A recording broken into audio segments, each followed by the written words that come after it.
Good morning, ladies and gentlemen. Oh, I love the vibe there. You know, I'm a teacher by profession, by birth, by everything. So when I see those people at the back there, then this is my session. So yes, let's clock it. Clock it. Thank you very much. I'm Princess Dr. Nikiwa Bam Dingumangabano Khebelu Papa Nomhlehle Tholelo Ntswakazi umeyiwa umdachi inkosazana ebuya kwisizwe samampondomise. I'm from the Eastern Cape, but I work and stay here in Johannesburg. I am a teacher by profession. I am a science and maths educator. I wish to welcome you all this morning. Our guests and our VIPs there at the back. You are very important, you must know that. I know I'm not going to be asking you to keep quiet today because you are here and you know why you are here. So this is a platform where you are going to gain some knowledge and also some experience. Make sure that you network, you introduce yourself properly to our guests, and then you tell them what you like and what to do. You'll never know, hey? Maybe some of them here will pay your school fees in university. Who knows? A special welcome also to our queen from Ghana, who has joined us in South Africa, Queen Pereso. So I'm going to be a program director for today. I want to thank the National Heritage Council and the Constitutional Hill Human Rights Festival organizers as well for asking me to be here today to be able to drive the conversation on our theme. Please let me welcome for the opening remarks, Ms.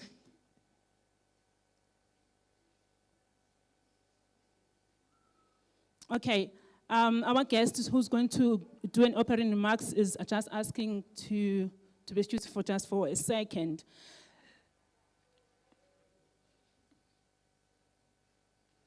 Right, I hope you all have your programs in front of you. Please, let's share.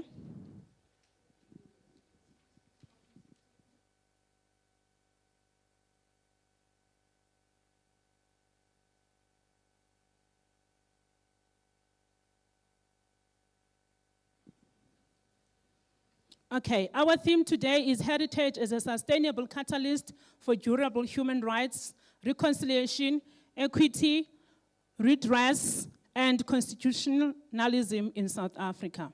So we are gathered here during the Human Rights Festival, which is the annual gathering of different organizations that gather here to celebrate our human rights. While we are waiting for someone to do our opening remarks, I want to just ask one of our learners to tell us what they understand about heritage and reconciliation. Any volunteers? Yes, thank you so much.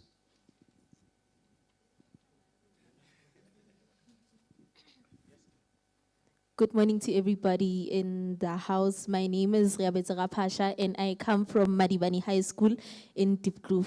My understanding of heritage and reconciliation is the history that South Africa is from and how much we've been through democracy and all the struggles so that right now we can be like united and diverse. Thank you.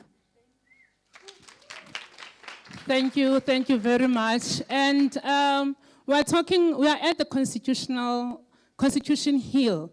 So what is happening here? So far you've been walking around. So what is happening in this whole space? Okay, who wants to give me an answer? What have you observed here? And what can you tell me about the Constitution Hill? What do you know about this venue?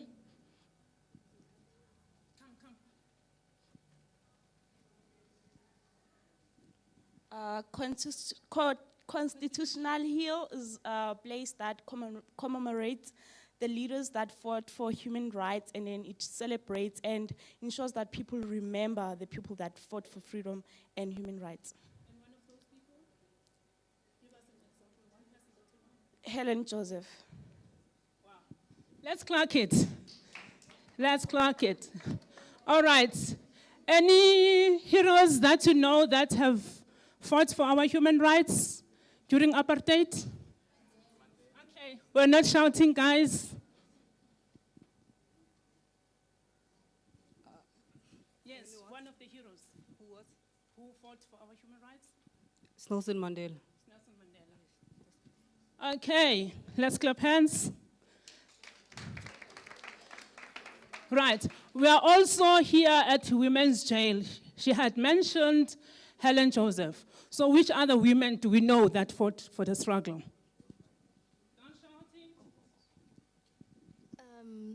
Winnie Madikizela Mandela. I wanted to say.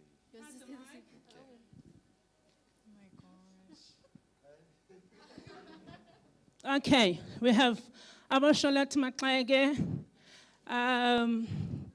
Mamu Joyce, Seroke. Some of them are still alive today. Some of them have been jailed here in these premises. So as you walk around, you learn a lot about most of the women that have fought for our democracy and also for our freedom. So let me take this opportunity now to call upon our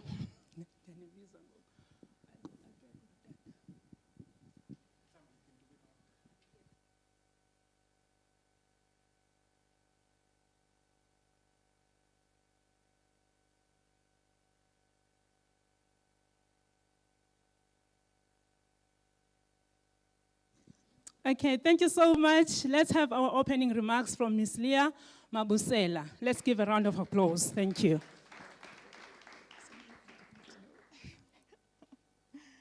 Good morning. You were looking for me, and I'm watching you thinking, I'm here. I should have had a big sign on my head. Good morning, everybody. And let me just recognize the presence of Her Excellency, the Queen from Ghana. You are most welcome. We really feel honored to have you here today. Distinguished guests, panelists, representatives from the National Heritage Council, the students present here today, partners and colleagues, you are all welcomed. It's my pleasure to welcome you to the Constitution Hill. I know we are always tempted to say Constitutional Hill. It is the Constitution Hill, a UNESCO inscribed site, which is more than just a heritage site, but a living space of memory, of reflection, and of active citizenry. Today's dialogue is very important, particularly to us as it's linked directly to our purpose and the mandate of the Constitution Hill. We are hosting this as part of our human rights celebration, which started on the 26th of March. And I must say we are honored to collaborate with the National Heritage Council, who is one of our key partners and sponsors. And I mean, we appreciate and value this partnership that has continued over time. And it makes platforms like this a success. Today's topic on heritage as a catalyst for human rights, reconciliation, equality, redress, and constitutionalism could not be more relevant. In South Africa, our history is deeply complex, and our heritage carries both pain and pride, and we must continue to discuss it. When I think of the heritage, it's sometimes like that uncle who causes drama in family gatherings. You know, they always come up and say these things that nobody wants to talk about. And we've seen today somebody carrying a placard and everyone was like in shock that gives a statement about what they feel. It's topics like that that must be discussed without shying away from them.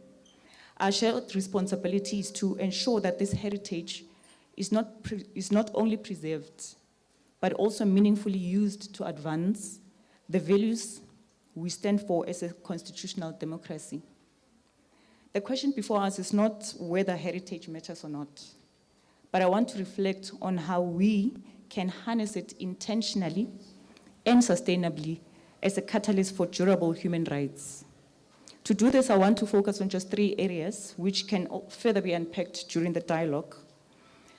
The first one being the importance of making sure that we continue to invest in community-led heritage projects and create storytelling platforms that allow people to narrate their own pasts, share it as they know it, as they lived it.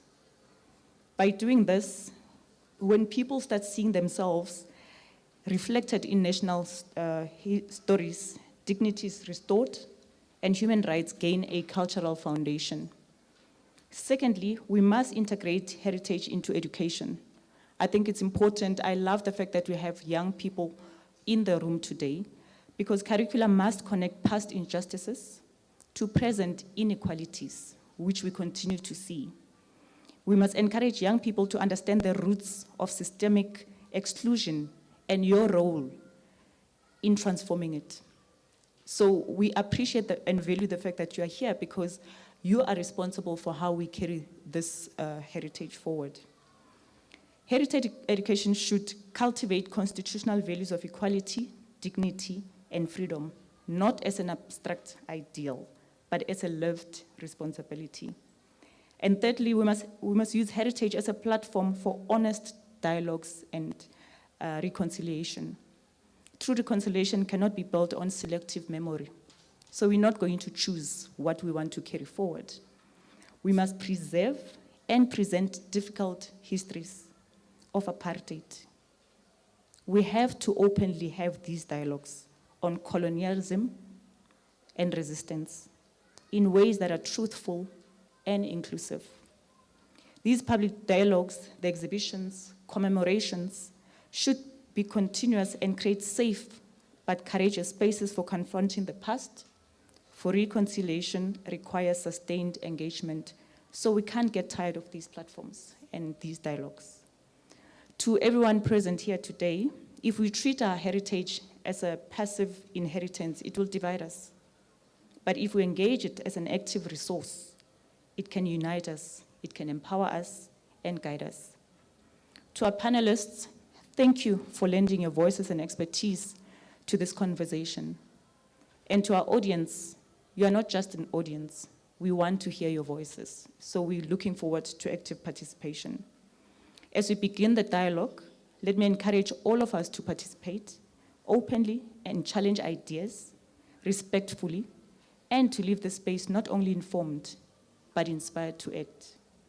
I thank you and wish you a meaningful and engaging dialogue. You are officially welcomed to the Constitution Hill. I thank you.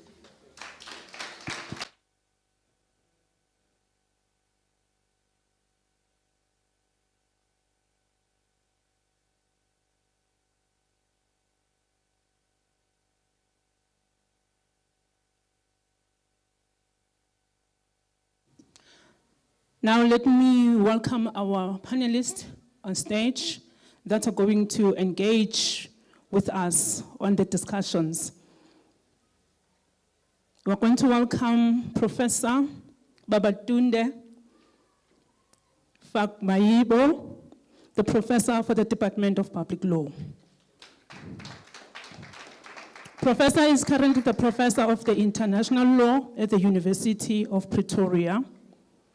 His research focuses primarily on the institutional development of the African Union, in particular, the process of empowering African Union institutions with supranational powers.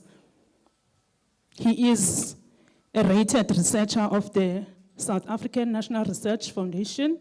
He has been invited to lecture in different institutions in South Africa and in the African continent. Let's give him a round of applause. Our second panelist is Dr. Sikelela Ndlazi. He's an acting chairperson of the Department of Public, Constitutional and International Law. He has obtained a doctorate in law, specializing in constitutional law and legal philosophy, with direct focus on human rights and artisan and small-scale mining. Let's give him a round of applause. Thank you. Our next panelist is Ras Advocate Sipho Mantula. He's a researcher attached to the Thabo Mbeki African School of Public and International Affairs and focuses on elections, cultural diplomacy, strategic studies, and human rights law. He has published on elections, community participation, cultural diplomacy, and policy and security within the context of Africa, of Agenda 2063. He's an election observer, and he has traveled in different countries to make sure that elections are fair and free. Let's clap for him.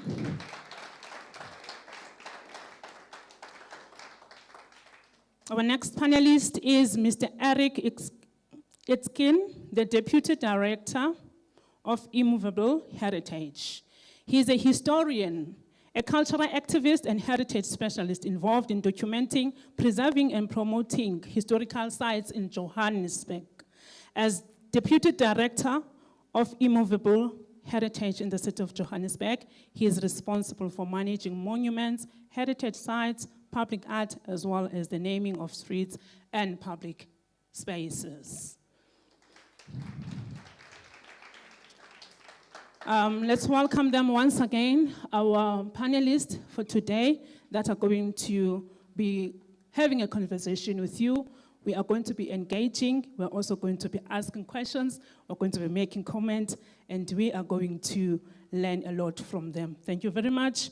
I'm going to ask for the first speaker to come and give us just a 10 minutes presentation. Thank you.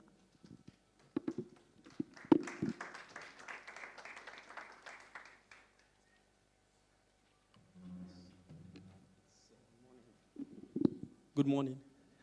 Yes, when I heard Dr. Bam talking about some of the things I do, and I got an idea because she said, I deal with African Union, supranational power in the African Union. And I thought, what if I work on work on the supernatural powers of the African Union, and in the spirit of heritage, and look at how the ancestors moderate proceedings in the African Union. But I am very, very glad, and I feel even more elated to be here looking at the room. At least 90%, I failed mathematics in school, so please. You are free to correct me if I'm wrong. I feel about 90% of the people in the room are young people, scholars, high school scholars, and it reminds me of a famous, of a Yoruba saying. It says, you cannot cut a people's hair in their absence. And that is what we do most of the time, We engage, we discuss all of these issues, and for people who are the recipients, people who should shape the conversation, we sometimes leave them out of the entire conversation. So someone was making fun of African leaders when they were ratifying AU Agenda 2063 in 2015 and said, wow, you guys are not even going to be here in 2063. As a matter of fact, but you're sitting here making decisions for young people like yourselves who would shape this continent, who should also be co-creators in the arena of shaping the conversation. And one of my students is here, Jacob. He walked into when I forwarded this invitation to him.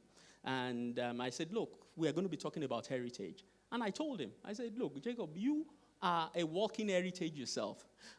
We should stop thinking about heritage as something we see in the museum, as things we have to engage, as structures. I'm saying your life history, how you've gotten here, your grandparents, your forebears, and you being here, walking, and also in the University of Pretoria, that was a bastion, of apartheid. And you being a student and engaging in these activities, your story itself is in and of itself a heritage. The fact that you guys are here and are able to see many things and are able to see the trauma, this is littered. This whole area is littered with trauma. I spoke to some of the women earlier, and I could see how, some of the things they had to go through.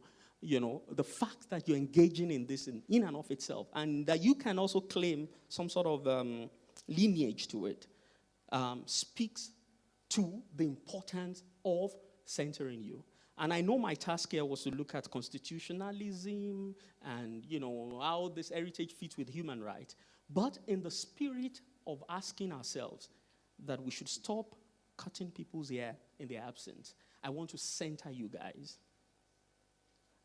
Because you guys, whether you like it or not, that's the beauty of nature. I think it was Steve Jobs who said, death is the greatest invention. We have, you guys are going to take over from us. Some of us will get old, will die. You guys are stepping in, whether we like it or not. And you guys are going to shape the discourse of what heritage means. And some of you will not study law. I teach international law. So, some of you will study different disciplines. But at the core of how you navigate as humans, as South Africans, as Africans, you should understand how your life stories and how the stories of your forebears fit into this discourse. I'm not sure whether some of you had the debate at the UN just a few days ago about to consider slavery as the gravest crimes against humanity. It was sponsored by Ghana on behalf of Africa, by the way. So Ghana did not do it alone. So the president of Ghana was given the task as the champion of reparation and restitution, because the African Union is celebrating 10 years from 2025 until 2035 on reparation and restitutions in the spirit of Agenda 2063 that says by year 2063, all young Africans from creche to university will be studying heritage and what it means.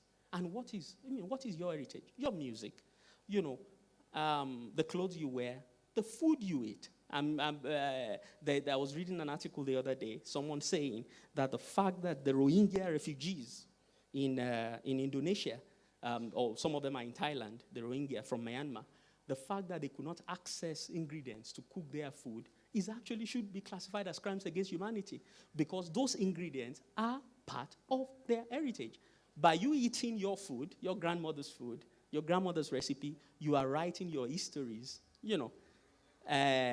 instead of using ink, you're using vegetable oil to write your histories. It is very important. And I know I have about 5 minutes left, but how do we do that? We start from what I call the dignity of agency. Agency is very important. There's no way we can consider heritage as a constitutional imperative or as a general obligation or the way you live your life without understanding your agency. And with agency itself brings dignity. And what do I mean by dignity of agency? It speaks to 3 things. It speaks to the ethics of hearing, the ethics of feeling, and the ethics of seeing. So what is ethics of hearing? That you are heard. You are in the same room where these decisions have been made. Ethics of seeing is that you are seen as a human being, as an incubator, because what you are doing right now is also part of heritage. You shouldn't see heritage as something that was done in the past, or you can see in the museum. You are also creating heritage, right? Because 100 years from now, someone will see what you have written. Someone will see your painting and will ask questions about how you fit into this long history, right? And the ethics of feeling, that is empathy. The empathy. Because if we don't look at all of these things, then we are not going to be able to come to the conclusion of centering your realities in the way we teach. And how do we do that? Number one, we need to also be in line with your generation, right? Your generation is digital now, How do we even tap into that knowledge of your activities, your audiovisuals, and all of those things to bring realities into, to bring heritage into the discourse? And what of storytelling? We tell stories, and that is why we should never, ever underestimate the powers of our grandmothers, of the old elders in our community who tell these stories, no matter how traumatic they are, for us to know where we're coming from and where we're going to. And, to kind of center our realities. And, of course, speaking of AI and all of those things, and I know I have a lot to say about AI since I'm a teacher, but how do we use AI as some sort of digital representation of some of these things we have lost, some of this heritage, we have lost as a people and center them in the classroom.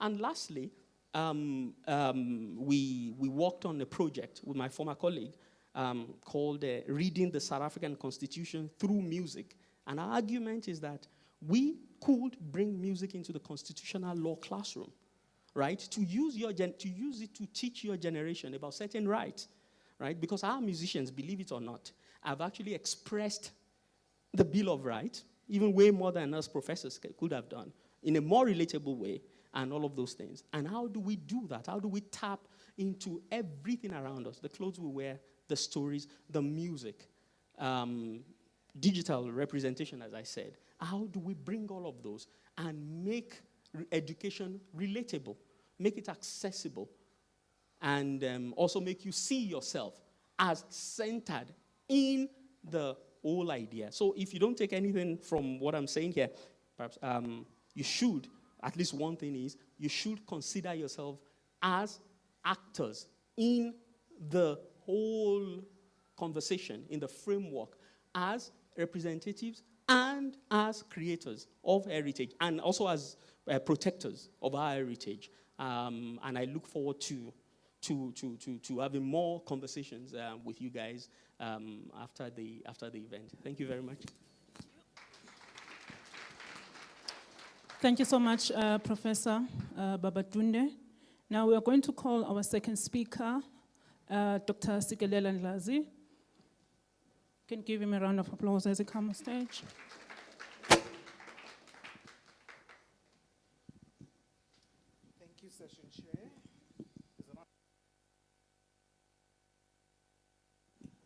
Thank you. Good morning to everyone in the room this morning, and a special welcome to Her Grace, visiting from Ghana. Very pleased to have you in our midst. When I was asked to participate in this talk and the theme, it was such a beautifully complex theme, so I thought maybe let me break it down into 6 very short sub-themes, Session Chair, so I'm hoping she won't tap me on the shoulder. Tell you what, in the South African context, perhaps to begin with, heritage is not neutral.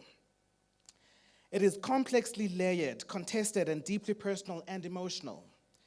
It chants the stories of dispossession and the stripping of dignity, of oppression and resistance. It chants possibility, pain, and present-day struggles. And it is precisely because of this complexity that heritage becomes one of the most powerful catalysts for human rights, conciliation, and constitutionalism. The first of these sub-contexts I want us to appreciate is heritage and human rights as a memory, or perhaps memory as a moral foundation. To speak of heritage in South Africa is to speak of memory, and memory is the moral foundation of human rights. We cannot fully appreciate the constitutional rights we enjoy today without confronting the realities that made those rights necessary. Our heritage reminds us of a past where dignity was denied, where equality was legislated against, and humanity itself was stratified. But heritage becomes more than just remembering of the suffering. It honors resilience, whose scars are carved in the backs of those who were lashed by brutal police during the throes of apartheid. It is present in the stories of those who resisted injustice, who imagined freedom long before it was realized, and who believed in a constitutional future even when the present denied it. Justice Edwin Cameron, who I've had the pleasure of meeting and working with a few times, has argued this exact point, that memory acts as a crucial moral foundation by ensuring that a society, particularly one transitioning from a history of injustice like South Africa, does not become unmoored from its past, forcing it to confront its moral failures and responsibilities. When we preserve these stories, we do more than remember, we affirm. We affirm that human dignity is non-negotiable. We affirm that rights are not abstract legal concepts taught in classrooms, but hard-won protections born from lived experience. The second sub-context of heritage and reconciliation I would like us to appreciate is the courage to remember together. Let's put one thing in perfect focus before we do so. Reconciliation in South Africa is not an event of the past. It is an ongoing and participatory national project. And true reconciliation does not come from forgetting, from moving on, from getting over it for the sake of peace. It comes from remembering together. Our heritage sites, our public spaces, even our conversations must become places where truth is not avoided, but truthfully engaged in. Where pain is not erased, but sincerely acknowledged. Where different stories and histories are not silenced, but brought into the mainstream dialogue, as we're doing here this morning. Reconciliation requires the courage to confront uncomfortable truths, though. To listen across differences and to recognize our shared humanity in the midst of historical division. Heritage, when honestly engaged in, becomes a meeting ground. It allows us to say, this is where we have been, and more importantly, this is where we choose to go together. The third of these contexts is heritage and constitutionalism, making values tangible.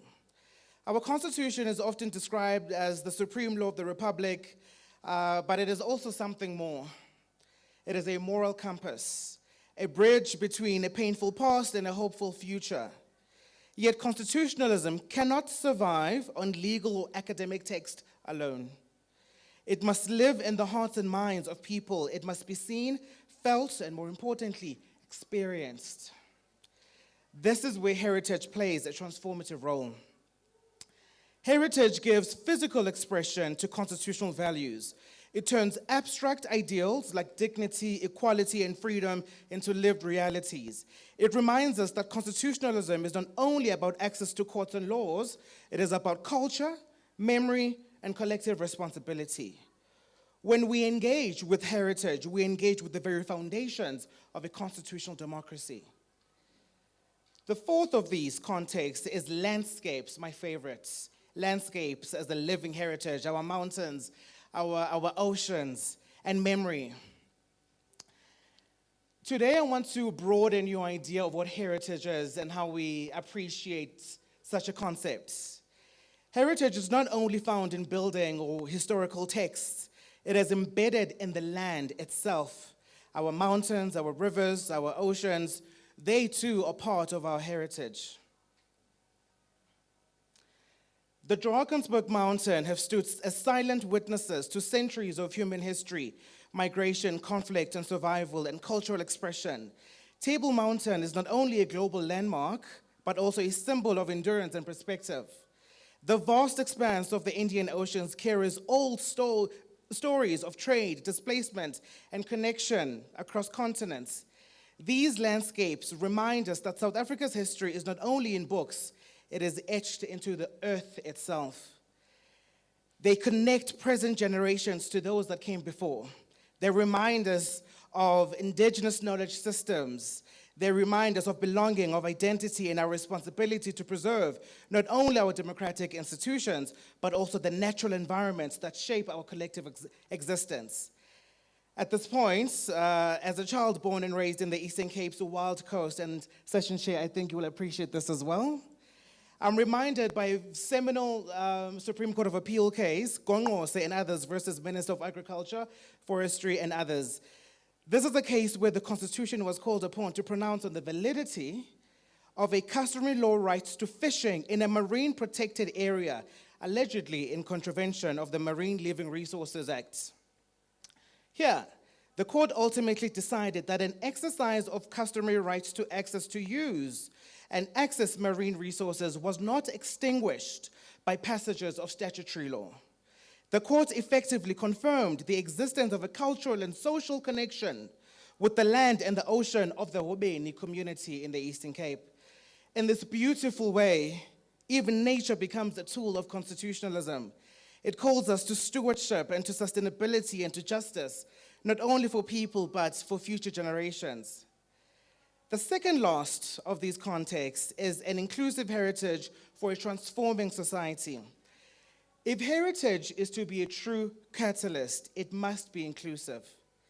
It must reflect not only dominant narratives, but also the voices that were silenced. It must embrace the stories of women, of workers, of rural communities, of indigenous peoples, of the youth who come to shape our future. Heritage must not be something that is imposed.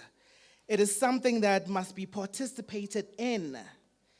Only then can we contribute meaningfully to social justice, equity, and transformation. The last of these is heritage as a bridge to the future. Ladies and gentlemen, as we join today to celebrate Human Rights Day, may we understand that heritage is not about living in the past. It is about learning from it. It is about understanding that the freedoms we enjoy today were neither inevitable or easily obtained. They were fought for, they were imagined, they were built, and now more than ever, they must be protected. As we stand witness to global geopolitical crises, remember, heritage reminds us that constitutional democracy is not self-sustaining. It requires active citizens, critical engagement, and a shared commitment to justice. It reminds us that reconciliation is not a destination, but rather a journey. It reminds us that if we engage honestly with our heritage, inclusively and courageously, it becomes more than a memory. It becomes a movement that connects past struggles to present responsibilities, a movement that grounds constitutional values and lived experiences, and a movement that ensures South Africa does not forget where it comes from as it decides where it is going. Thank you very much. Thanks. Thank you so much, Dr. Sigelela. So now heritage is not just about remembrance. It is about relevance. We have been reminded that South Africa's history of resilience and liberation must actively inform how we address inequality, exclusion, and injustice. Please, let's welcome our next speaker, Ras Advocate Sipho Mantula. Thank you.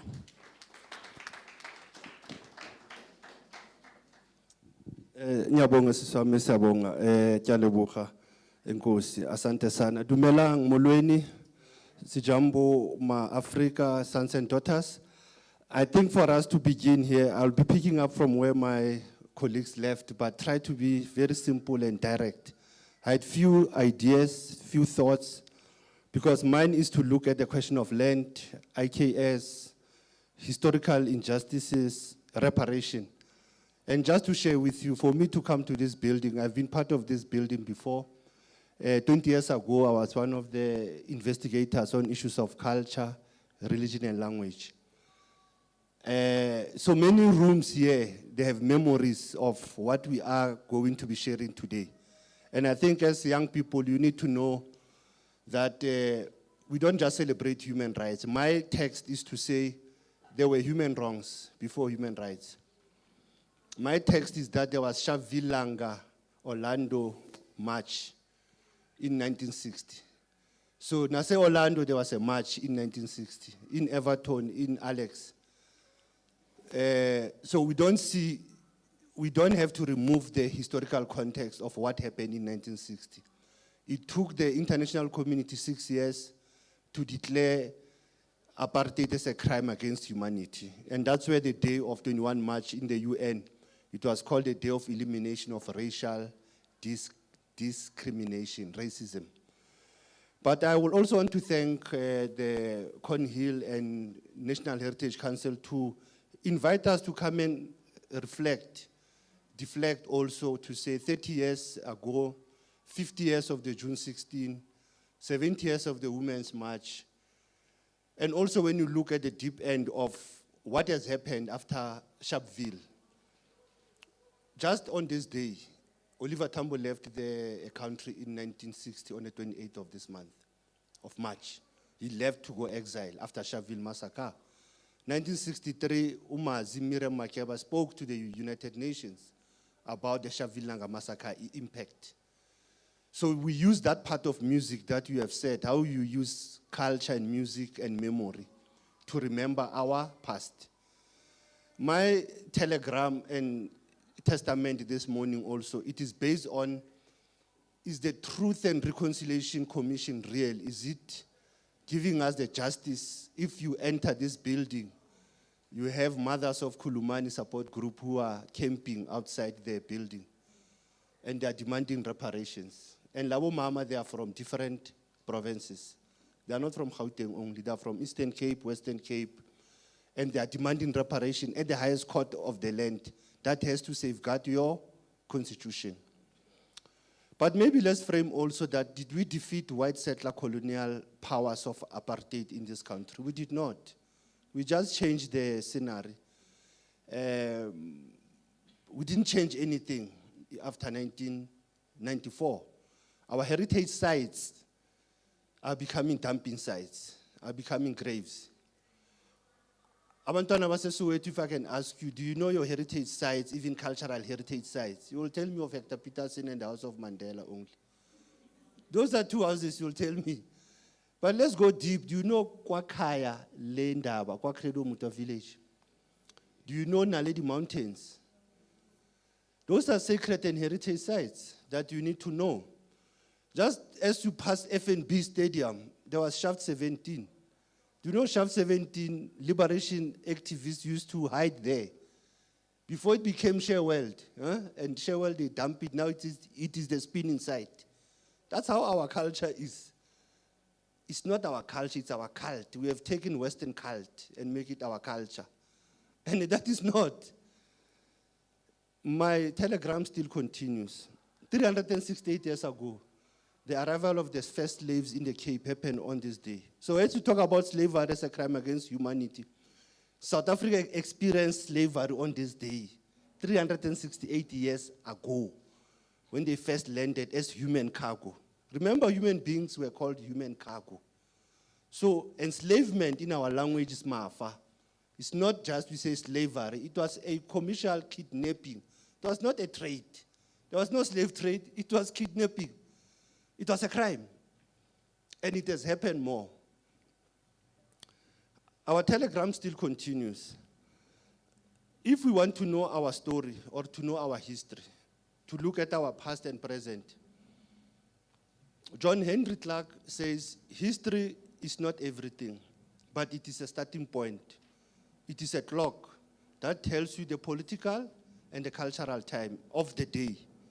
It is a compass that we use to find ourselves in a map of human geography. It also tells us where we are, and more importantly, where we must be. So don't look at our story or culture or history as something of the past. It is the present, it is the future. As we still continue on our disposition of land, land distribution, land allocation in South Africa, 32 years later, it's still in the hands of the white people, the white farmers, white economists. Land is heritage. Lefatshe ke setso, ke heritage, ke culture. Lefatshe, land. So if we don't treat land as an economic and a cultural resource, we drink water from the land, we eat food from the land, everything we do is from the land. And that's why great heroes and heroines, great names like Robert Mangaliso Sobukwe, great heroes and heroines like Abomam Veronica Zondeni Sobukwe, Abomam Biko, they are being erased in our history narrative. People who led Sharpeville Langa massacre. Do you know Nyakani Solo from Sharpeville who led that march? Do you know Ntate Philip Khosana who led the march in Langa? Do you know Robert Sobukwe who led a march from Soweto, Mufolo to Orlando East Police Station? None of you can recall that because they've been erased in the history pages. When I look at the land question, it's said, if you read the book of Tembeka Mukaitobi, the senior counsel, on the land is ours, they are still lamenting. The then government of the ANC, they said by 1999 we'll have 30% of our land. Our land is also agriculture. It's not residential. It's not the land yama flat and a mall. No, how don't think of a mall and a flat and something. Think land as a resource. The land tenure, people who have been chased out of the farms, people, their graves. I've worked in those cases where black people were chased out of the farm, even if their graves were left behind, and they were told, you cannot even visit those farms. How do we connect with our ancestors if you don't have access to the graves? When you look at issues of poverty, we see corruption in this country. We see many commissions. We have even lost count of how many commissions of inquiry.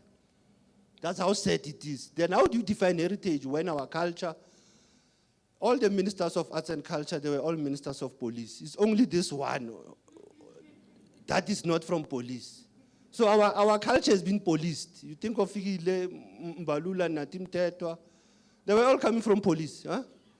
Just ask yourself, who police our culture? Who manages our culture, our heritage sites? As I'm still framing this debate of justice and TRC, we have a Justice Department that has a TRC unit. What has it achieved since the report was handed over on reparations? What have they done? We are in the stage of community reparations. When you look at the question of land, read the book of Ntate Motsoko Pheko. When you talk about the story of the dispossessed people, Motsoko Pheko goes deep even on naming. Why do we have to change names? Why names were not the way it were? Calling Port Elizabeth Gqeberha today, changing Graf Reinet to Kwa Sobukwe town. All this change of names, there was a reason behind. Because those were the original names. But those who occupy us, and as my fellow colleagues of law, they will know this terra nullius principle of Latin law, that there was an empty land. When we came to this region of Africa, there was no anyone. They used the concept of empty land. It cannot happen like that. That's the arrival of Jan van Riebeeck, 1652. Huh? When you read in your history, know why Jan van Riebeeck, 1652, we always say 6 April 1652, the arrival of Jan van Riebeeck. Impact it has on our land, on our memory, on our history. As I'm about to conclude, I still feel that the issue of reparations, when we want to deal with it, it has not to be dealt only financially. We need healthcare, we need counseling, people who went through apartheid systems. These walls, as we are sitting here, they were spirits and souls. And they are listening to us as we are all converging in every corner here, asking for one thing, justice and reparation. So it's very important as we are sitting in this room and we are moving around. We are not just saying it's a human rights festival, but we are here to come and invoke the spirits of those who fought for this freedom. And when I say the TRC, as we speak now, there's a TRC commission of inquiry that looks at political interference. As young people, you must ask, why releva to badi piri? Leba makunutu. Why releva to badi piri? Why we love secrets in this country? Why are we keeping secrets from young people to know what has happened in the past? We have to allow truth-telling to be natural, as my colleagues have said. So reparative justice, restorative justice, those are two concepts that, and social justice that we must seek. If we want to talk about the willing buyer and willing seller, what are we talking about? When the land is still in the hands of the former colonizers and it's at a high rate. Our land is owned by banks. The bonds we are paying, all of us, are owned by the banks. Do we have a real freedom? It's not a freedom. When you look at the intergenerational loss, all your parents were killed after 1960, after 1976. That memory, that history, that hair story, it was shifted. And the struggle of South Africa is linked to the struggle of the region and of the continent. We must never divorce the struggle of South Africa from other struggles that are happening in the SADC region, what we call the frontline states. There's no backline states, there's no middle line states, it's frontline states. Others, they could not explain what is frontline states. It's the SADC countries like Mozambique, Tanzania, Namibia, Botswana, Zimbabwe. You see, there's one student says Zimbabwe there. Those were the countries who led the liberation struggle to assist South Africa to be where it is. Even the OAU, the Organization of African Unity in Ethiopia, Haile Selassie created an OAU Liberation Committee to assist the liberation movements of ANC, PAC, and AZAPU. So it's very important to know that history. Never miss that history in your life. It's your story, it's our story. So I close with Dr. Don Matera, our national poet. Don Matera, he says, memory is a weapon. I knew deep down inside of me, in that place where laws and guns cannot reach, or any jackboots trample, that had been no defeat. On another day, another time, we will emerge to reclaim our dignity and our land. It was only a matter of time, and Sophia Town will be reborn. End quote of Dr. Don Nzinga Matera. Can be Sophia Town today, tomorrow is District 6, tomorrow is Galeshewe no Mortue, is Munsiwa, is Soweto, is Atteridgeville, is Sharpeville, is Alexandra. All the townships have to be reborn because they were created as a squatter camps. Look at Santin, looks at Alex. Alex is Santin View, by the way. Kobos Chuetlada. Santin View. They are looking something like this. Huh? There's Santin and Alex. There's that joke that what you go straight Alex, but not Santin View, Mara, they are cramped. What you go Soweto, there's a suburb, there's a township, there's a squatter camp. And we're still talking about land. Akebe mo pula ma Africa.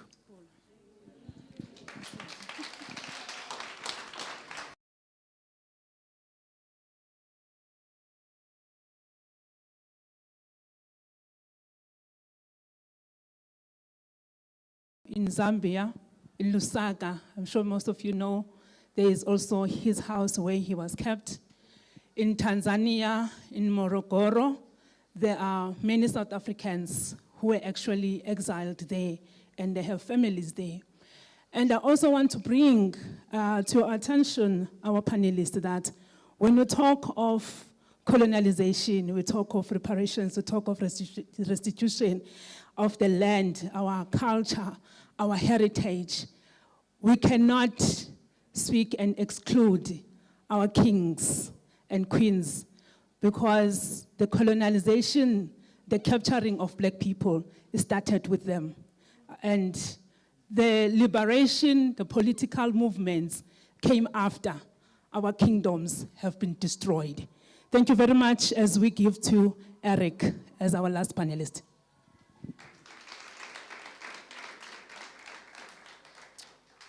Thank you so much, and greetings to all of you. This site where we gathered, has seen much. You'll see a lot of exhibitions showing 100 years of oppression and human rights abuses.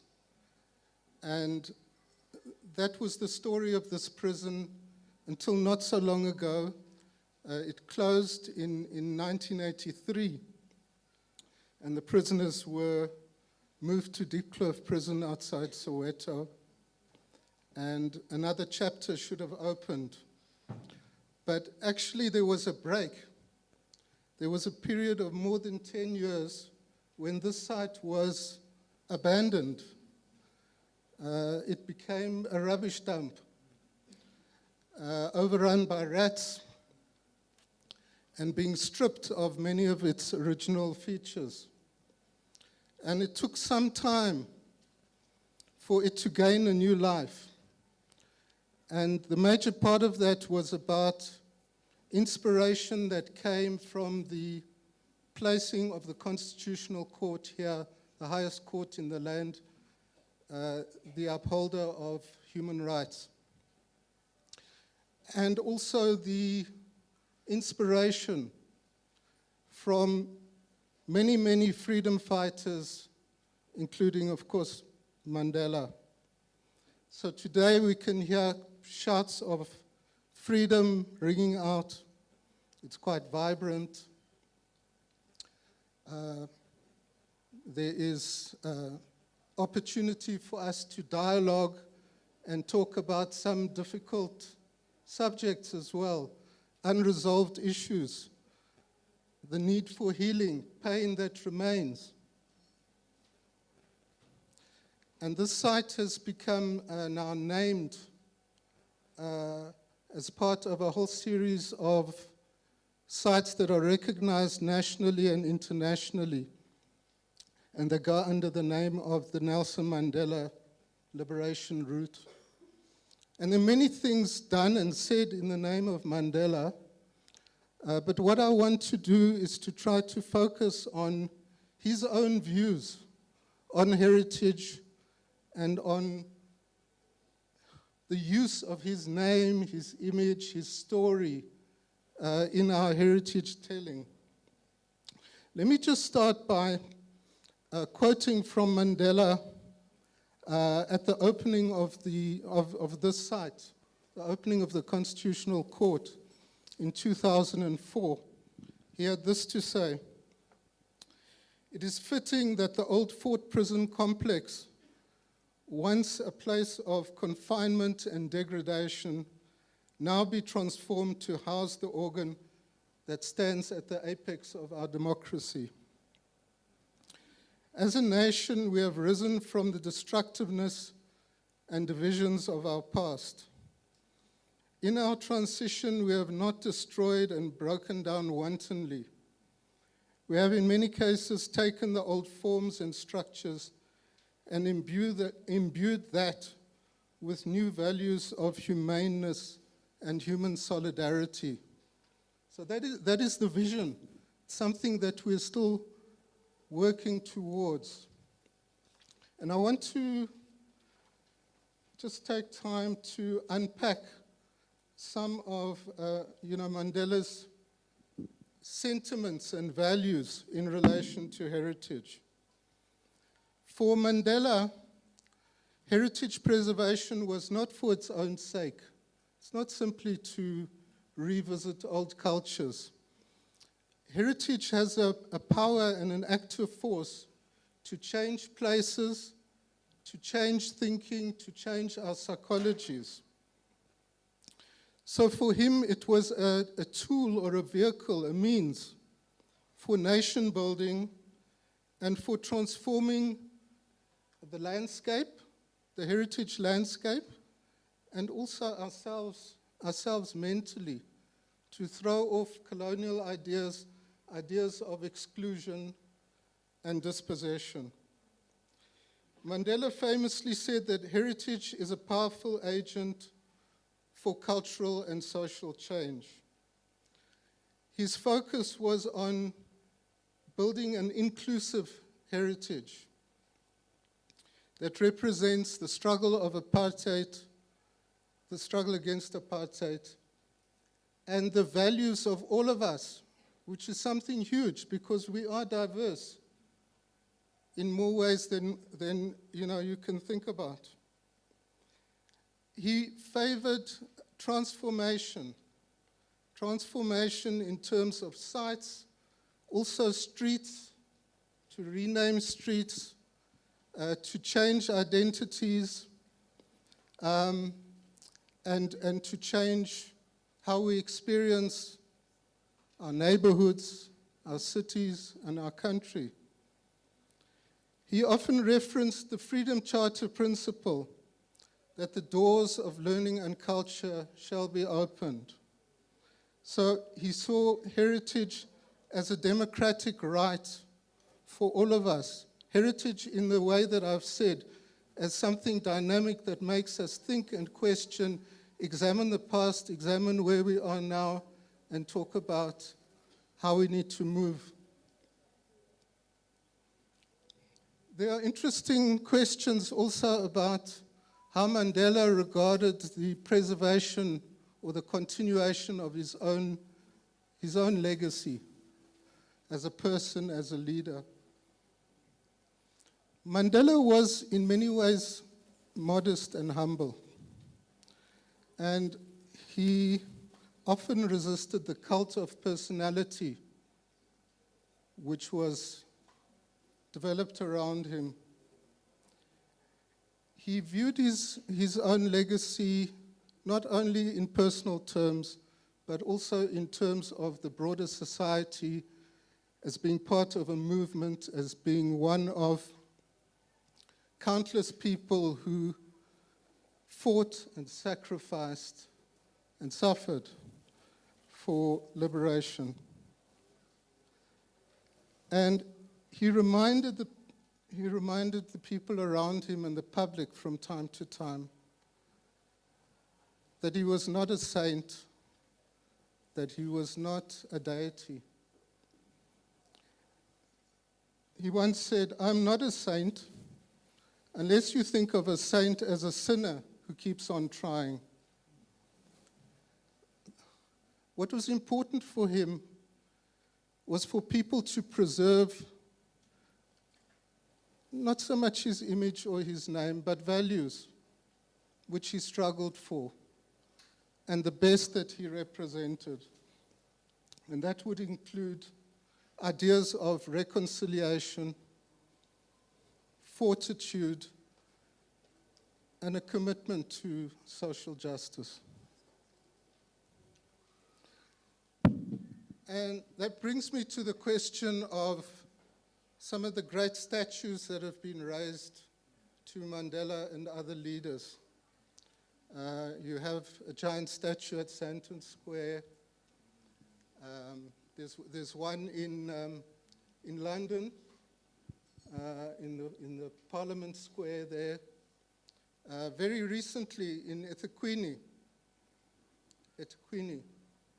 you've had two giant-sized statues raised, one to Mandela and one to his lifelong friend and comrade Oliver Tambo. And those have been welcomed by some people and criticized by others. You've probably seen some of the arguments in the media: can promote tourism, can give pride, identity, all those things that people say. On the other hand, some of the critics have condemned the expense. It was 22 million rand for the pair of statues. And I'm not going to answer that question. Maybe we can talk about it. I see a little gesture from Madam Chair. So I hope to talk more later, and all of us must talk. But I want to close talking about Mandela's own genetic history. People have spoken about cultural history, political history, natural history in the mountain, and so on.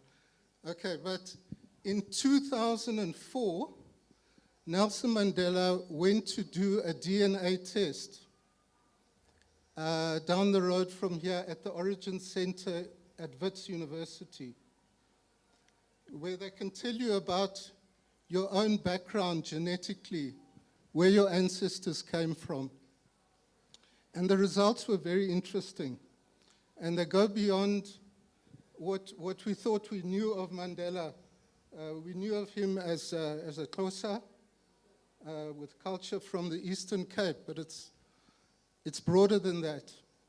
So on his maternal side, going back, there was evidence of San or Bushman ancestry, linking him to some of the earliest indigenous people of this part of the world.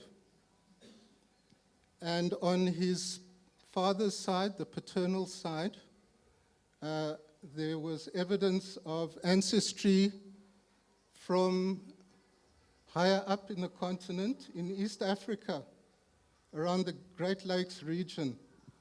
So that talks to Bantu-speaking people who moved down the continent, down the East Coast, and became part of our cultural mix. And I think the most interesting part of all is about how Mandela understood this. And And he took pride in this mixed identity, in the fact that he was linked to some of the earliest human beings on the continent in terms of San Bushman culture, and some of the earliest people of humanity, which we all share in. And also, it speaks to a Pan-African identity, which I think all of us need to embrace. So let me stop there. Thank you. Thank you so much, Eric. Thank you so much for such a beautiful narrative of our history and also our icon, Nelson Mandela. Now, I will give to the floor for at least 3 questions before I can come back to our panelists, because I think they have given us very powerful presentations. One of the theme here is the heritage. I just want to ask this. The theme calls for heritage to be a sustainable catalyst for human rights, reconciliation, equity, and redress. So one of the questions that I also want us to engage on is, what does sustainable means in this context? And are we achieving it in South Africa? So I'm going to take some comments, questions, and then I'll come back to my panel. Any questions, comments so far from the floor? It's a dialogue, so we need to hear your voices.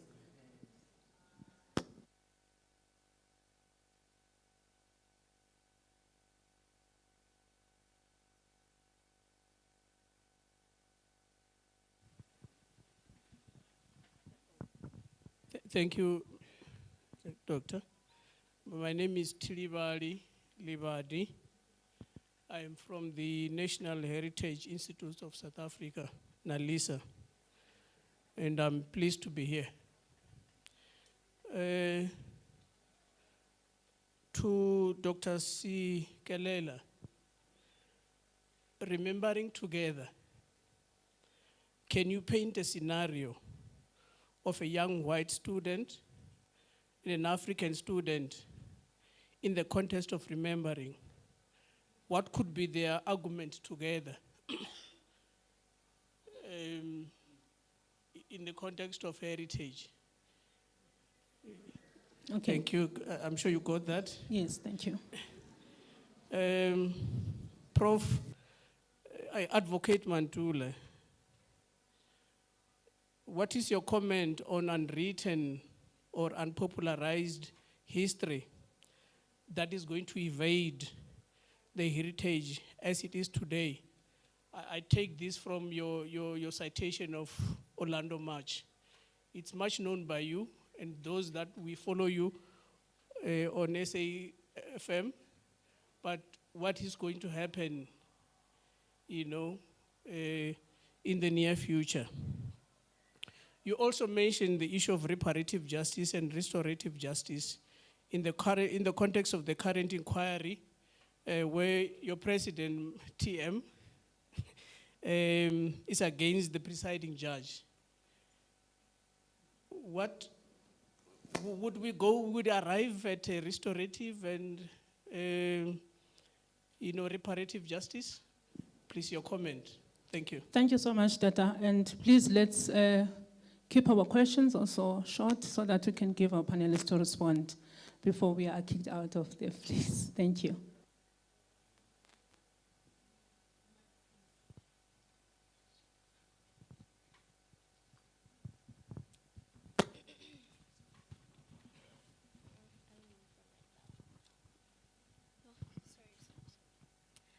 Greetings to you all. My name is Pimelo Mahlare. I am from Madibane Comprehensive High School, and I am a grade 10 learner. Well, my question also has a bit of a small paragraph, but I'll try to keep it quick. To Tate Sipo, you spoke about how the Constitution here has spirits which fought for our rights, correct? Do you think or believe that in this economy, our history, actually no, not our history, their history has been heard enough to maybe like make them understand that we are still fighting for them.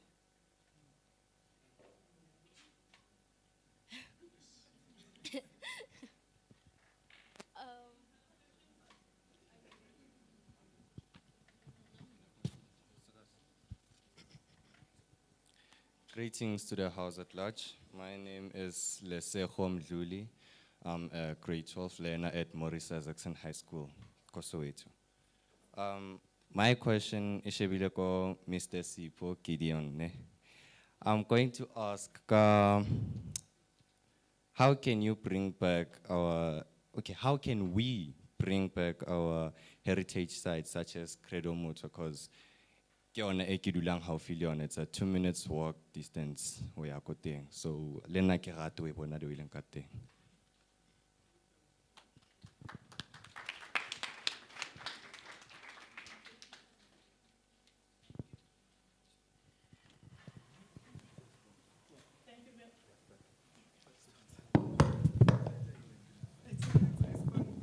Thank you so much. Let me ask those questions to all our panelists so that as you respond, we can just sum up everything in the interest of time as well. Professor Mabatunde, from a constitutional and legal perspective, how can South Africa better use its liberation heritage to actively inform policy and governance rather than simple commemorate it? And your question, Dr. Sigelela, the Constitution speaks strongly to equality and dignity. Where do we see the biggest gap between constitutional ideals and the realities of exclusion and inequalities on the ground? Please, let's just take 2 minutes and answer those questions, and then I will continue as we wrap up. Thank you. Hello? Yeah, thank you. 2 minutes. Speaking of how does it inform policy, is to also move out of that binary, kind of very elitist way in which we conceptualize the Constitution. So the Constitution is typically treated as, something only the learned could understand, forgetting the fact that the Constitution itself, is actually a heritage document. It's an artifact. For all its wrongs, I mean, you could criticize it, although I'm not on the side of those who say it's completely useless. I completely disagree with that. But it's an artifact that gives us something to move forward with. And by doing activities like this, like I said earlier, by centering it in the lives of our students, in the lives of young, before we even get to the university, by centering it, then we begin to build what some writers have called constitutional patriotism, right? Not this kind of enforced patriotism like, oh yeah, you must all be patriotic to South Africa. But again, by making it part of their lived realities and doing many of the things we've spoken about here, what does land mean to you? What kind of conversations should we have around the Constitution? How do we kind of push the Constitution through many of this, through storytelling, through music, through art? How do we demonstrate that? Sorry, I will just say this at the risk of shamelessly promoting issues. There's one of my students here, Jacob, and we're planning something eventually in September at the University of Pretoria where students will display artifacts, that speaks to realities. We have, of course, the invitation will be out soon, and of course, we hope to share it with you. But just to show that law is outside. Law is not only within our classrooms, but in our, environment. Thank you. Thank you, Session Chair. Let me start with the question, the great question from the floor. I hope you can catch my voice. I don't know. Yes. 1, 2, 1, 2. It's not working. Oh, this one's working. The question is very important, but we have to understand it in a realistic context. When a white student and a black student have to be in a setting where they have to argue about heritage, when you look at the present realities right now in South Africa, many schools, particularly public schools, They are, and also when you take into account the geolocation of such schools and the provincial makeup of those schools, there is very little cross-cutting and meaningful amalgamation of the communities. Where there is an amalgamation of the community, I've always said there has to be one side that almost has to forget its personhood in order to live, to acclimatize to the majority. A student who is in Nkelekete, where I'm from in the Eastern Cape, will not get into an argument with a white student about heritage, but they will understand their personal heritage. But a student in, say, Hyde Park, who has a white friend, the real question is, are they even aware of heritage as an imperative for themselves as a black student? This is where the perhaps selling out or the trading in of the personhood of who you are to merge with what the general life is. But the short answer to your question is experience and really building communities with each other. A white student will understand that the scarf they have on their shoulders, my mother uses as a kriya, as a cultural or traditional reverence towards my mother, or perhaps my father to whom he's married, as a form of respect. Many white students don't understand that. Many white people don't understand that. To them, it's just a scarf. But the heritage and the cultural imperative attached to just a scarf largely is understood by the person who lives that culture. And Session Chair, to your question quite quickly, the shortage comes with implementation. There's a huge gap between what constitutional passages agree for, and there's very little in terms of what the Constitution or even our agencies and bodies can really articulate in terms of personalizing and actuating those rights. So there's a gap between what is in practice and what is on the Constitution, and we need to close that gap. Yeah, maybe for me to answer you on the question of how do we capture the stories that have not been documented. I think this is the purpose of why we are here. Our learners are on the side of struggle. They are not just on a tour. They are on a heritage site. It is part of knowledge. When they write their assignment, they are able to capture. But we are not teaching young people just to absorb knowledge for just absorption. It's for them to always remember. To always remember. Memory, it is the weapon, like I said earlier. The stories that were never captured is also part of colonial knowledge, how we colonize knowledge, how we cage knowledge, how we quarantine knowledge. Refitla yang kiso le knowledge ya bagolo ba rona, when actually what has happened is that our knowledge was buried alive. The question of TRC and reparation and the former presidents, both President Mbeki and Zuma, on trying to raise the question of the independence of Judge Sisi Khampepe. I mean, it is a question of, they say there's a conflict of interest. But I said earlier, we have to tell them the truth. So it is very key, to be honest on that. So I cannot speak on behalf of the former president, even if I work for his school, but I'm not speaking on his behalf. I have my views. I worked with Kulmani Support Group. I know the pain of survivors and victims more than anybody else, because I've known them when I was young. The second part, quickly, Credo Mutua Village, it is the government, it is the community, it is your school that have to make sure that Credo Mutua Village, it is your heritage site that you can always converge at. So don't miss that site of knowing that even next to Credo Mutua, you have June 16 Memorial Egg, which is close to Tsietsi Machine in his house. You ask yourself, why Kwezi was it not named Tsietsi Machine in the museum?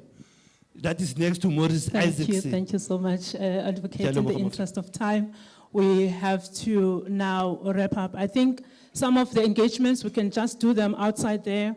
The discussions, I just want to thank you so much, all of you, our panelists. Please let's clap hands for them as we call Dr. Thabo Maneti from the National Heritage Council to come and give us the closing remarks. Thank you very much to our panelists. Sorry, we are very tight on time schedule. Thank you so much. Please, let's give them a round of applause.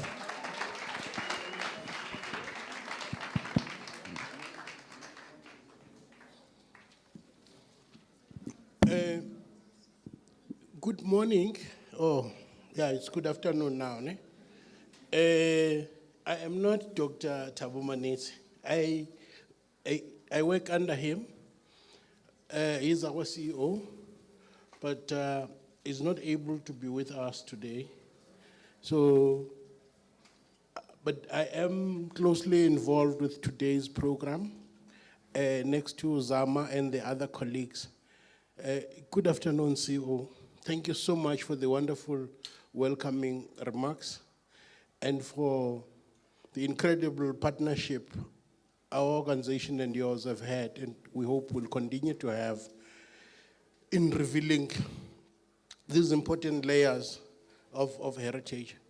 The work that you have done, distinguished panelists today, is so very important in contesting the violence of organized forgetting, to borrow a phrase from Professor Giraud in Canada, because there is a remarkable and intensely robust effort to do organized forgetting, to destroy memory, and replace it with a culture of everyone for himself and nobody for us all. And what the heritage you have taken us through, and the heritage that's represented by the story of the search for human rights, for liberation, for reconciliation and redress, is a story of when a people that is united around a good cause is resilient and persistent, it cannot be defeated. So I think one of the most important values of the constitutional work that you have introduced us to, and of the human rights, the human redress that we must do, is that wherever we go, we must retain agency. It will not be changed by somebody else. It will be changed by you convening groups that work for a good cause. Even if you do not have the dollars or the rands or the bullets, if you are organized, you will win. And this is the heritage of this place that we're in. This is the heritage of the two organizations that are working together. This is the heritage of the scholars that are speaking to us today. So we're really grateful, and I want to thank my colleagues from the National Heritage Council, all of them, especially Zama, and those that are in the RLHR and in the communications, Sister Boho. I also want to thank the colleagues from Conhill, Zivuya, and the others. Your team CEO is really an amazing group. And I want to thank the learners and the educators and the different generations that are present here. I know that everybody has got special obligations on the 7th day, but they chose to come and be with us here. I think after this, we should go and enjoy the rest of the festival. There's so much to learn, there's so much to do, and there is so much to play. I would like to hand over some tokens of appreciation to the guest speakers for today, if my colleagues are ready. So the National Heritage Council is one of the agencies of the Department of Sports, Arts and Culture. You can please come close, Prof. It works to transform heritage and to represent those stories that are hidden, especially the one on resistance and liberation. Thank you, Prof. Thank you. I really appreciate it.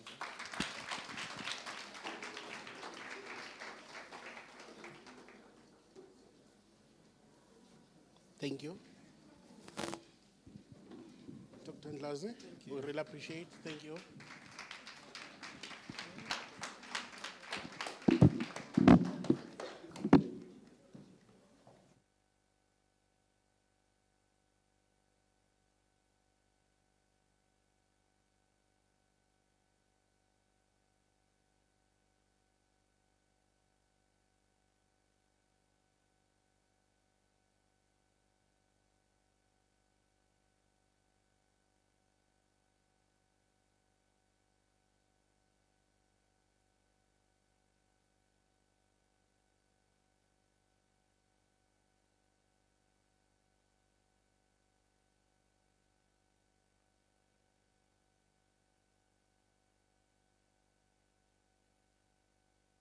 please, it will be really amiss if we don't do this.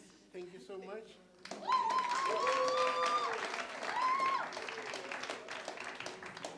Now, a very good friend of the National Heritage Council is also here, like all of you, but he didn't want me.